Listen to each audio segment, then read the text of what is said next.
ఏం మాట్లాడాలో తెలియట్లా. నేటి యవ్వనతరం ఎంతగా చెడిపోయిందంటే చాలా చెడిపోయింది.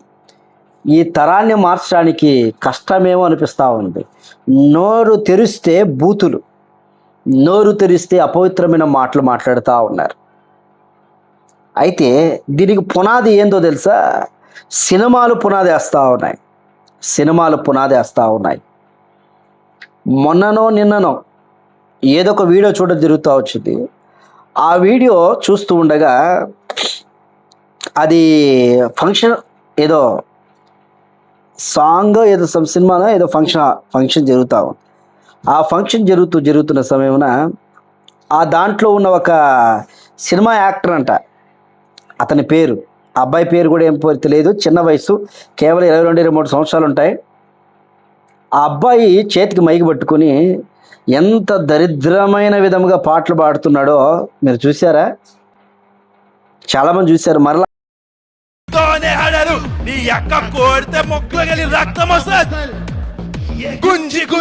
దరిద్రమైన పాట నోటి నుండి పాడుతూ అదేదో గొప్పగా అనుకుంటున్నాడు, అదేదో గొప్పగా భావిస్తూ ఉన్నాడు. అక్కడున్న వాళ్ళు మరలా వాడలా మాట్లాడుతూ ఉంటే లేచి చంపకేసి పట పట పట 4 కొట్టక మ్యూజిక్ ఫస్ట్ ప్లేస్ ఇరగతీసావు. నిజం చెప్పాలంటే గుంజి గుంజి గుంజి గోప పగలగొట్టావు, ఇరగొట్టావు. చాలా బాగా చేసావు. And Chandra, all the best నాన్న. అండ్ వాడు గొప్ప విషయం ఏంటంటే ఏది పెద్దగా పట్టించుకోడు, నెగిటివ్. సో ఎన్ని నెగిటివ్స్ వచ్చినా పక్కన పెట్టేసేసి ఒక పాజిటివ్ గా ముందు దగ్గర మాట్లాడుతున్నారు. తల్లిదండ్రులే నేర్పిస్తారు, తల్లిదండ్రులు నేర్పిస్తూ ఉంటారు, బంధువులు మాట్లాడుతుంటారు, స్కూల్లో మాట్లాడుతూ ఉంటారు. ఏంటి ఎప్పుడు చూసినా ఒక పదాన్ని చాలామంది ఉపయోగిస్తారు, సినిమాలలో కానీ బయట కానీ, నా కొడక అని. అంటే ఏంది అర్థము? అంటే నీ కొడుక, నీకు పుట్టాడా? ఏం మాట్లాడుతూ ఉన్నారు? ఎంతమంది మాట్లాడుతున్నారు? అది సినిమాలో పదంగా పెట్టుకుంటారు, బయట కూడా అదే మాట్లాడుతూ ఉంటారు. దౌర్భాగ్యమైన వర్డ్ కాదా అది? సమాజం ఎటుపోద్ది. నోరు తెరిస్తే బూతు మాటలు, బూతు మాటలు, బూతు మాటలు. బైబిల్ సెలవిస్తూ ఉంది, నీ నోటు నుండి బూతు మాటలు రాకూడదు, పోకిరి చేష్టలు చేయకూడదు, అపవిత్రమైన నీ నోటి నుంచి రాకూడదు అని దేవుని వాక్యం సెలవిస్తుంది. దేవుని వాక్యం లేని కారణం వలన, దేవుని యొక్క వాక్యం ప్రజల గుండెల్లోకి వెళ్ళని కారణం వలన ఇది జరుగుతూ ఉంది. అర్థం చేసుకుందా? ఆ అబ్బాయి అలా మాట్లాడుతూ ఉంటే ఏ ఒక్కరు కూడా అతనికి చెప్పలా, ఏ ఒక్కరు కూడా అతన్ని గద్దించలేదు, దండించలేదు. పెద్దయిన తర్వాత అతను ఇంకా కొంత డెవలప్ అయిన తర్వాత ఇదే జీవితం అనుకుంటాడు. ఇప్పుడు ట్రెండ్ అంట సినిమాల్లో ఇదే పదాలు ఉపయోగిస్తారు. ఇంకా ఏదో షార్ట్ వీడియోలు వాటిలో ఉపయోగిస్తూ ఉన్నారు. ఎంత ఘోరాతి ఘోరం! ఇది మర్యాదనా? ఇదే నేర్చుకునేది మనము? ఇదే మన సమాజానికి నేర్పించేది? ఇదే మన పిల్లలకు నేర్పించేది? ఇదేనా మన తల్లిదండ్రుల దగ్గర మనం మాట్లాడేది? ఇదేనా స్కూల్లో మాట్లాడేది? దౌర్భాగ్యంగా అనిపించట్లేదా? ఏదో ఒక దైవ సేవకుడిగా దేవుని వాక్యాన్ని ప్రకటిస్తూ మేము చెబుతున్న మాట, ఎప్పుడైనా సంఘాల్లో కానీ బయట కానీ ప్రజలకు కానీ చెబుతున్న మాట, బూతులు నోట్లో నుంచి రాకూడదు. బైబిల్ ప్రతిదానికి మార్గదర్శనం చేస్తూ ఉంటుంది.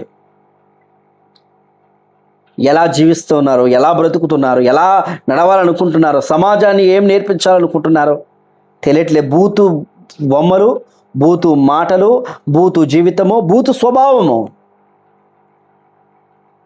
ఆ పిల్లలు కూడా అదే నేర్చుకుంటున్నారండి. చాలా బాధాకరమైన సంఘటన. దయచేసి ఎవరో అబ్బాయి తెలియదు, ఆ అబ్బాయికి ఒక క్యాప్షన్ పెట్టారు, మరలా ఇంటర్వ్యూకి పిలుస్తూ ఉన్నారు. యాటిట్యూడ్ స్టార్ అంటే, యాటిట్యూడ్ స్టార్.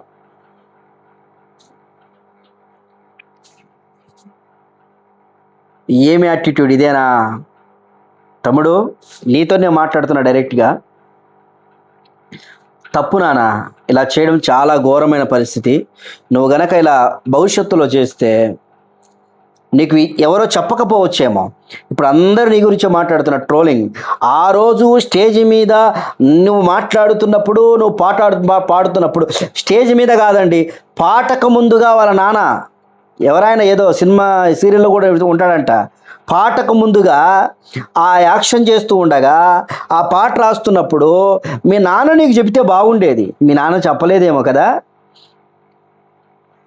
మీ నాన్న చెప్పి తప్పురాది మనం మంచి పద్ధతి నేర్చుకోవాలని చెప్పి ఉంటే నువ్వు ఈ స్థితిలో ఉండేవాడివి కాదు. ఇప్పుడు మీ నాన్న అంటారు, మీ అమ్మని అంటారు, మీ తమ్ముళ్ళని అంటారు, మీ బంధువులు అంటారు.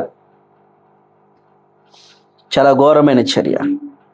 పిల్లలను క్రమంలో పెంచండి. ఏమి నేర్పిస్తున్నారు, భవిష్యత్తులో వారికి ఎలా నేర్పించాలనుకుంటున్నారు, ఏ విధంగా వారిని లోకములో కొనసాగించాలనుకుంటే ఇతరులకు మార్గదర్శకులుగా వాళ్ళు ఉంటారా? రేపటి బాలురే రాబోయే భవిష్యత్తుకు ఈనాటి బాలులు రేపటి యవ్వనస్తులు. ఈనాడు యవనస్తులు రేపు వృద్ధాప్యం వస్తుంది, వారు ఇతరులకు నేర్పించే వ్యక్తులు కనబడతారు. ఏం నేర్పిస్తారు? మేము ఇలా తిట్టాంరా, ఇలా చేసాంరా అని అంటారు. తమ్ముడు, మీకు ఒక విషయం చెప్తున్నాను. ఈరోజు నేను ఎవరు ఖండించలేదేమో, నేను అందరూ చూసి మాట్లాడుతున్నారేమో, మెచ్చుకుంటున్నారేమో, కానీ భవిష్యత్తులో ఇబ్బంది పడతావు.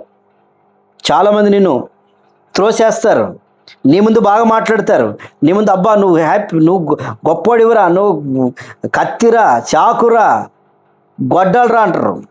తర్వాత ఆ గొడ్డలతో నేను నరికే పరిస్థితి వస్తుంది. మనుషులు నీ దగ్గర ఒక మాట మాట్లాడతారు, బయట ఒక మాట. నీకు తెలియదేమో, యవనస్తుడివి, చిన్నపిల్లోడివి, తెలియదు. ఇప్పుడే నేర్చుకో. మీ నాన్న మీకు నేర్పించాలా. సినిమా యాక్టర్లు, మీ అమ్మ, తర్వాత ఇంకా ఆ పాట కింద కూర్చున్నవారు, వాళ్ళేందో నవ్వుతూ ఉన్నారు. ఇప్పుడు అంతా ట్రోలింగ్ అయిపోయింది కదా. చాలామంది ఈ వీడియోలలో బూతులు మాట్లాడడం ఫ్యాషన్ అయిపోయింది. దరిద్రమైన మాటలు, దరిద్రమైన నోరు.